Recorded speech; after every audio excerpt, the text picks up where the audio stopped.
Christened by Godfather Eric Stonestreet, best known as Cam in Modern Family, and following Prima and Viva as a larger variant in the class, Norwegian Cruise Line's latest Norwegian Aqua is a mostly perfected sister ship. You're watching Popular Cruising and our full review and deck-by-deck tour of the brand new vessel. Beginning up top and working our way down from deck 20, we get to check out the new and complimentary Aqua Slidecoaster straight away. Replacing the paid go-kart racetrack of the preceding ships is the refreshing alternative attraction that goes a long way in showing Norwegian is committed to truly offering more for free. And this ride is a very, very fun one at that. After conveniently loading 1 to 2 person rafts at the base station, a roller coaster-esque catch car intercepts, to then high-speed launch racing riders up the water slick lift ramp at 30 miles per hour, as I'll now show you with a real-time POV. By the way, if you haven't already done so, now is a good time to please subscribe to our channel and hit that bell icon to be notified of all our latest videos. It was at this point where I thought, boy howdy, this is quite a bit faster than I was expecting, making for an awesome thrill that is still accessible to a lot of passengers. Unlike the very weight-restrictive go-karts it replaces, the Aqua Slidecoaster generously accommodates a limit of up to 300 pounds per single rider, or 400 pounds combined for 2 riding in tandem. Of course, after the swift ascent, the rest of the slide is fairly standard, but still a lot of fun with its meandering path that periodically opens to a translucent section and several colorful interludes along the descent. And it ends right at the same loading station that beckons you to get right back in line and go again. I mean, naturally, I had to try both sides of the attraction to see if they differed at all.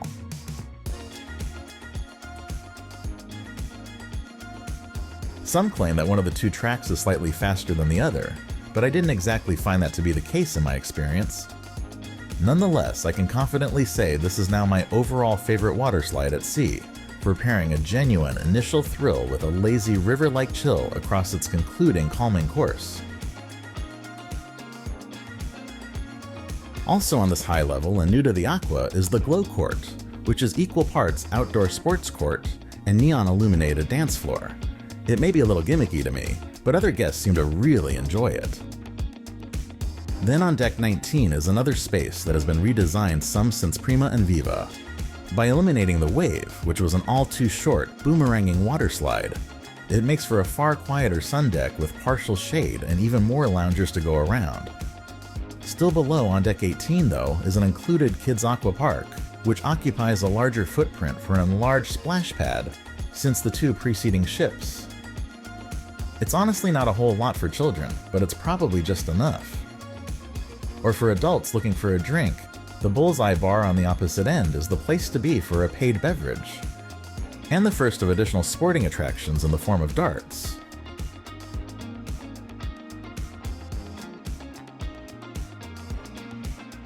Elsewhere at the stadium, guests will find other included activities such as mini soccer tables and ping pong available by night and day. But as you'll notice at the end here, one of the 2 previous dry slides, the slower and thus not missed Rush, has been omitted since Prima and Viva, and no longer descends off the side of the ship, at least not on this side. By comparison, the Tea Time Miniature Golf Course is one of the few extra cost activities in this region of the vessel, but it has been expanded to 12 holes, up from only 9 on Prima and Viva, now spread out over 2 levels. And I must say the new destination theme highlighting areas Norwegian travels to around the world is a great update for the digitally interactive take on traditional mini golf, which in this shot concludes with an otherwise included pickleball court, as yet another option available to fans of the popular sport. And still on the opposite side is the drop dry slide for those looking for a 10-story, floor-dropping, free-fall thrill, and quick and easy way to get down to deck 8 as it were. I didn't try this one myself this time, but from previous experience I found it enjoyable. Then on deck 17, before we later make it to the complimentary pool deck, is where the adult-only Vibe Beach Club can be reserved for an added cost, and this one is particularly architecturally special, with these cool geometric portals, leading to the dedicated bar. Besides a calming waterfall feature, there are several shaded daybeds and modern sculptures dotting the deck. which also features 2 expansive whirlpools, one of which is partially covered, overlooking either side of the ship. Just no full pool here, however.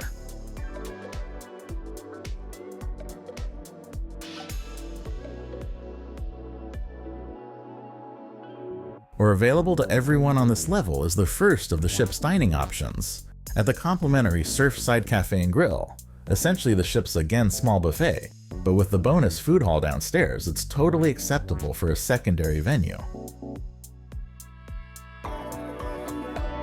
And the food here ranging from burgers and fries to Asian dishes hits the spot. But my personal preference for included cuisine on board is the upcoming food hall. Making for another change since Prima and Viva is the replacement of the paid Food Republic, which I always thought was a bit redundant to the aforementioned food hall, given both are driven by iPad ordering.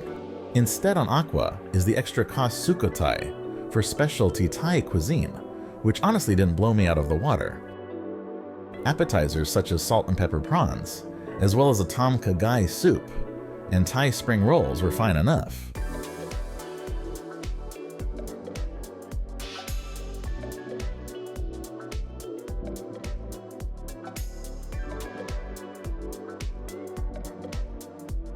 But my roasted duck curry, although colorfully plated, was nothing to write home about. Still, flavor profiles improved come my fried bananas dessert. But then again, I'm a sucker for anything banana. Also reprised is the excellent Palomar for extra cost Mediterranean cuisine, especially great seafood, but this was one I didn't have time to try on our brief preview sailing. In either case, I do highly recommend this one based on my cruises on the sister ships, and its al fresco seating is another great option for diners. But now onto that public pool deck and its attached waves pool bar, where patrons can buy an alcoholic or a non-alcoholic frozen cocktail to melt in the sun.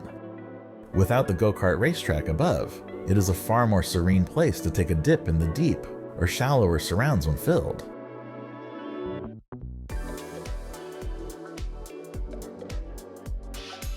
And even first-come first-served padded loungers are a welcome improvement, as are another 2 freely accessible shaded and non-shaded side whirlpools.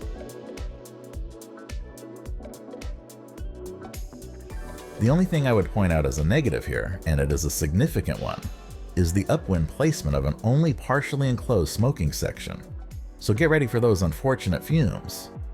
Or rather head inside to scope out this seriously detailed model of the ship as we next evaluate its Aqua game zone. Retooled from past Galaxy pavilions is still a similar sci-fi-like entrance to the venue, but once fully in, the collection of paid virtual reality experiences has been modified. For instance, there is no longer an escape room, which I always personally loved, but arcade aficionados will probably prefer the more timeless offerings on hand, which are altogether less interactive, I would say, but now a more delightful return to basics, including prize options.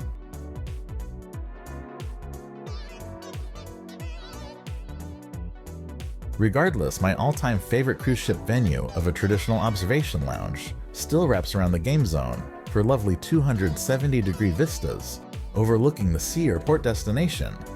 And I'm so glad Norwegian has maintained these, even if they have gotten smaller over time. Whether it's the complimentary snack station or paid bar, these additions only enhance the overall included space. Then descending to deck 16, nestled immediately below the observation lounge, is the equally scenic Pulse Fitness Center, complete with included full-feature exercise equipment from Techno Gym, as well as side-spinning classroom and expanded motion studio areas with available weights. Alternatively, you would find me in the Mandara Spa, which for an extra cost showcases salon and barber services, as well as Medi-Spa options. In addition to traditional body treatments like a seriously thorough hot stone and deep tissue massage I most appreciated receiving. And as before on Prima and Viva, Aqua's repeated thermal suite remains one of the best ever at sea, not the least because of its soothing therapy pools, flanked by another tranquil waterfall. But also its own observation lounge essentially, where most of its heated and padded loungers await. And it only continues with a super long hallway's worth of steam rooms, dry saunas, and more. Besides a charcoal variety, there's also a great experience shower room, as well as even more heated therapy chambers, and yes, an icy chilled one too. Also not to be forgotten on deck 16 is the Haven. While it does cost extra to upgrade into Haven category accommodations initially, once guests do, they are treated to the ship within a ship complex for added privacy, extending to an exclusive lounge and attached bar, plus dedicated concierge desk. I have yet to experience the Haven firsthand, but from previous ship within a ship experiences on other brands, I can say I am a fan of the concept, particularly once outside at the secluded pool deck, with plenty of its own padded loungers, daybeds, and a bar, not to mention cool stern-facing infinity pool itself. And that's all before making it to the other side of the Haven, which further includes an alfresco dining area and indoor restaurant just for guests therein. Or again, available to everyone on deck 15, at least children that is the included Splash Academy Kids Club. The venue is vibrantly colored and comes with all the requisite video gaming and other arts and crafts, but compared to certain competitors it is rather generic, at least aesthetically, but I'm sure there is still plenty of fun to be had here either way. And thankfully on deck 14, making its dedicated return back to Aqua since its initial absence on Prima and Viva, is the included teen-only Entourage. It was also on deck 14 that my balcony stateroom was located. The layout is pretty much the same as before, meaning it's still very spacious with nothing a challenge to get around. And the bed is mostly comfortable and teddy bear approved, except for a mattress separation purposes zipper that my feet found uncomfortable beneath the sheet that needs to be better tucked out of the way or done away with entirely. But always applause-worthy are both nightstands having USB-A and USB-C charging ports, which on this side are integrated into this handsome directional light bar flanking the switch panel, and storage here is already quite good. A 2-cushion sofa is ideally sized across from a vanity desk, where there are even more USB-A and C ports, and standard US and European electrical outlets handy, and below is a stylishly designed poof, conveniently holstered hairdryer, and another pull-out drawer next to a mini fridge. Lots of hanging hooks lead back to the entry door, and the digital climate controls and do not disturb indicator buttons. And just behind where the door swings is a portion of the closet that is open, and thus more easily accessible to hanging items. Otherwise, behind typical cabinetry panels are even more spans for hanging clothes, as well as shelves and drawers, in addition to more of the above and is safe to use. There's even a lovely nightlight that can be turned on in the evening to illuminate the path to the bathroom, which has another 2 of its own hooks. Plus plenty more storage and ample space around the toilet, sink, and of course shower. The shower is perfectly sized with a complex hinge that fully tucks the door out of the way when open, making turning around and bending over while bathing chore-free affairs. And the balcony itself is always a bonus amenity. Of course, when you're ready to book your own Norwegian Aqua cruise, we recommend doing so through our sponsor, Fairy Godmother Travel, who will magically take care of all your trip planning absolutely for free. To get your complimentary quote, just click the link right here, or follow the website, phone number, or email address below. Passing by multiple stateroom and suite levels all the way to deck 8 provides an opportunity to stretch our legs at the colorfully painted forward superstructure and bow towards La Terrazza, Ocean Walk, Ocean Boulevard, Infinity Beach, and the concourse. Quite frankly, there are far too many names to label what I would just assume call the promenade deck, all of which extend to the landing area for the drop slide, and a pair of marvelous wading and plunge pools, with welcoming daybeds as an alternative to those high above. And at the stern is a lovely alfresco terrace extension of the food hall that I promise we will come to very shortly, and on the flip side, mostly repeating the same plus an Instagram-worthy Norwegian Aqua branded photo op.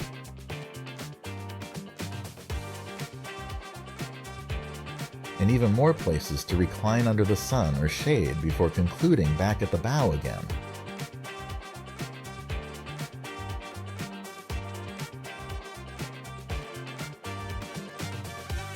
Spanning decks 8, 7, and 6 on the inside, meanwhile, is the Penrose Atrium, which has been dramatically enlarged and opened up on Aqua since Prima and Viva, to better showcase its live entertainment, seen here featuring the outstanding players from Sid Norman's Poorhouse.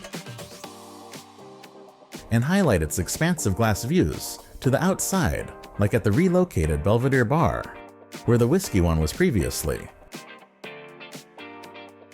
The voluminous space is just so much better utilized now, and the friendly staff is always at the ready to craft a cocktail. But even tastier in my opinion is the Italian fare available from Onda by Scarpetta. I didn't dine here on Aqua, but this has been a must-book staple on previous Norwegian ships, and I would recommend paying for this one over any of the rest if you were to select only a single specialty restaurant. But there are so many more, so why stop there?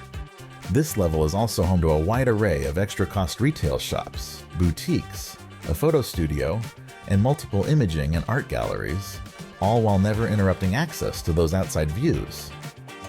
As usual, there are several opportunities to get your photo taken throughout the ship, including at the dedicated portrait studio, and the dime a dozen Park West art auction pieces are on display here, as well as additional photo gear and mementos to buy and take home. Another specialty restaurant that has become a Norwegian standard is Los Lobos, for elevated Mexican cuisine. And while I did not partake this time around, I definitely plan to come back on return visits, where guests can choose to dine either inside or out at the Ocean Boulevard Terrazza Concourse Promenade thingy. Or open 24 hours a day as the local bar and grill for paid drinks and included meals. And this one is a go-to for comfort food, like delicious Reuben sandwiches and a signature brownie raspberry swirl cheesecake combo. And the bar side has been thankfully expanded too to make passing through the breezeway, well, more of a breeze.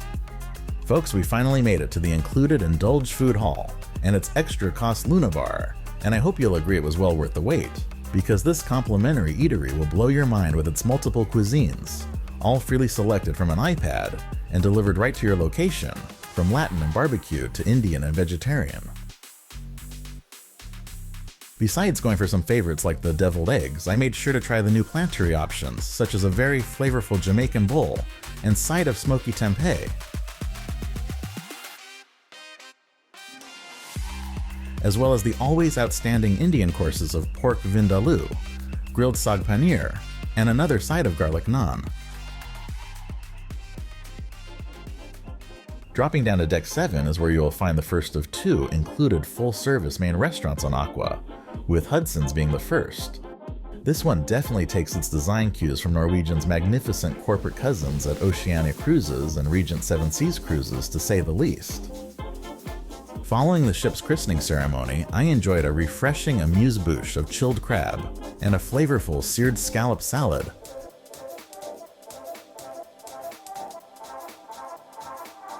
before an excellent entree of surf and turf, and dessert of tropical guava vanilla cheesecake. Not yet even rounding out all the remaining specialty restaurants is Le Bistro for French fare, newly located to where Hasuki was on Prima and Viva to maximize space at the popular teppanyaki restaurant now down another level. And I'm pleased to share this is where our household preferred Veuve Clicquot champagne is still proudly showcased. Otherwise, the great Nama across the way for extra sushi and sashimi has also made its well-deserved return, once more illustrating why it's impossible to review every dining venue on an abbreviated sailing. Farther down the way is the slightly reconfigured Metropolitan Bar as well, also better maximizing its space in the process.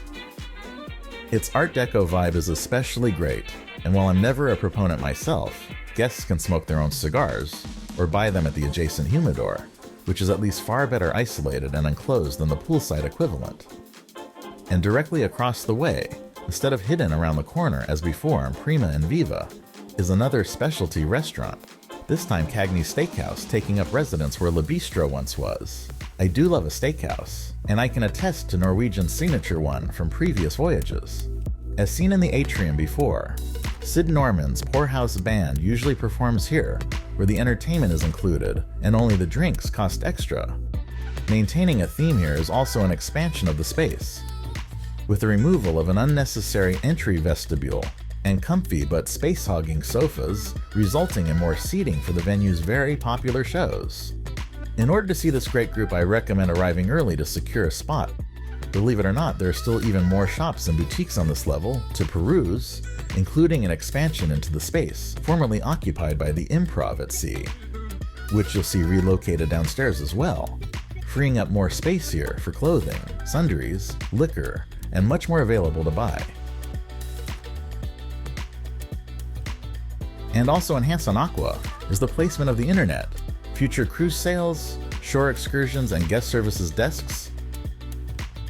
Now that there are no longer shops in this part of the atrium, which now appropriately takes advantage of those views with more areas to simply lounge, particularly after grabbing a Starbucks coffee,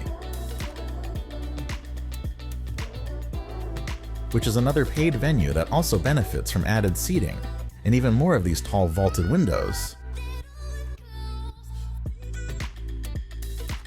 Like the atrium, the included Aqua Theater and Club also occupies 3 levels with its main entrance on deck 7, and it too has been redesigned some with dynamic overhead lighting fixtures.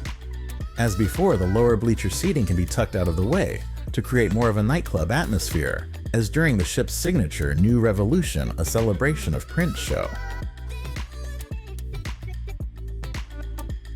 It's a fantastic high-energy production, but gone are the days of Norwegian remounting full Broadway shows on board, which I still consider to be even better. Still, this in-house performance is one of the best of its kind, and fans of Prince's iconic music will love the retrospective review, whether you're just tapping your toes while seated or dancing in the mosh pit directly in front of the stage. Comparatively, the second Elements The World Expanded show was good, but also a bit of a letdown. This one is a new take on one of the line's top-rated productions, and I certainly appreciated the magical elements like cool aquatic levitation, aerial acrobatics, and other neat visual effects. But there were several tired theatrical tropes present as well, mainly streamers representing wind, and a very basic bowl of water at one point. That is to say, Prince is fantastic, but Elements has room for improvement. Deck 6 is the final public level to discover, where the Penrose Atrium again architecturally shines with its sculptural curving undulations. And servicing it at the base is the Penrose Bar, which is also a stage for live piano music from time to time, as well as of course more potent potables to purchase.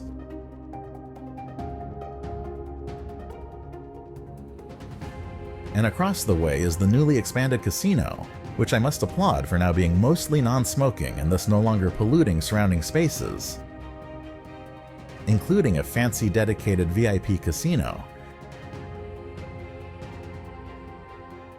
And it's only here in this enclosed side room that smoking is permitted, finally relegating the nasty habit to a proper small ratio, given the vast majority of us non-smokers, now making all of this marvelously secondhand smoke-free. This is definitely the way of the future to expect on even more cruise ships moving forward. And it's just off the casino that a section was carved out for a larger iteration of Improv at Sea. And it's much better oriented, with better seating and greater sightlines to the talented stand-up performers.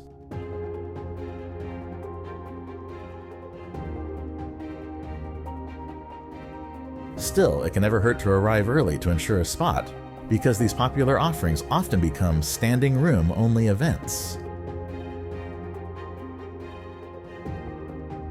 Finishing up with some final dining options. The Commodore Room is the ship's second available complimentary main restaurant, and it too is another handsome one at that. Meanwhile, Hasuki has been relocated to this level as well, where Cagney's used to be, in order to provide that much more room for additional teppanyaki stations and accommodate high demand. And the Whiskey Bar has also taken up residency down here, and its expanded space is another standout for fans of the beverage. I was very impressed with my poured-on-the-spot Sunny Monk cocktail, made with Bullet Frontier whiskey, Shinzano sweet vermouth, and peach schnapps. Let's just say it's enough to put hair on your chest. And last but not least, the new Swirl Wine Bar was also introduced around the corner, and it's another incredible example of Norwegian Aqua's stunning interior design. The stylish linear lighting gently embraces patrons as they sip fine vintages. Concluding as we do with our final pros and cons, what we disliked as pains in the aft are the upwind smoking section at the pool deck, contrary to the vast mitigation of casino fumes, the watering down of production shows, and the surprisingly mediocre Sukhothai restaurant. But what we most liked and can take a bow are the still mostly great food and entertainment, awesome new Aqua Slidecoaster attraction, and overall improvement of the ship series since Prima and Viva. Thanks so much for watching. If you would, as it really does help support us, please like this video with a thumbs up and subscribe to our channel, and why not watch some of our other ones while you're at it?